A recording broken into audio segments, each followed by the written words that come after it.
5 కుంకుడుకాయలతో అర బకెటెడ్ కొంటా కొంచెం ఎక్కువ నీరుతో ఈ బకెటెడ్ బట్టలు తడపా. అంటే మరి ఆరబెట్టిని చూపిస్తే బాగోదని నేను చూపించలేదు. మళ్ళీ ఏంటంటే బ్రష్ కూడా అవసరం ఉండట్లేదు, ఇది కొంచెం స్క్రబ్బింగ్ మోడ్లోనే ఉంది కదా. దీన్ని బట్టి కాలర్ దగ్గర ముడికిలు అంటే ఎక్కడైనా మురికున్న చోట పామితే చక్కగా ఎక్కిపోతున్నాయి. అసలు బాడీ స్కిన్ కదా మొత్తం ఇన్ఫెక్షన్తో ఉండేది. నేను చేశాను, ఖైదర్ అలీ గారు చెప్పినట్ల నువ్వుల నూనె రాసుకున్నా.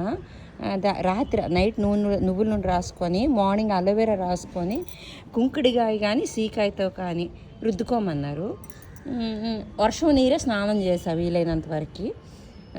9 డేస్లో 9 to 10 డేస్లో అయితే ఎండలోకి వెళ్ళి నేను ట్రై చెయ్యాలి తగ్గిందో లేదో. మాత్రం బట్టలకు మాత్రం చూడండి, ప్యాకింగ్ షాంపూ ఖర్చు లేదు, మరి బ్రష్ కూడా మనం పామక్కర్లేదు, వాటర్ కూడా తక్కువ కన్జప్షన్ అవుతుంది, మరి బట్టలు కూడా బాగానే ఉంటున్నాయి. నాకు తెలిసి ఇన్ఫెక్షన్స్ నుంచి మనం దూరం అవ్వచ్చు. అంటే ఈ ఒక్క డిటర్జెంట్ ఇవి కాకుండా ఈ కుంకుడుగాయలు అనమాట. తప్పులుంటే మన్నించండి. ఇంతటితో సెలవు తీసుకున్నాను. వినాయక చవితి తొలి పూజ కదా, తొలి పూజతో మన పద్ధతులు కొంచెం మార్చుకుందామా.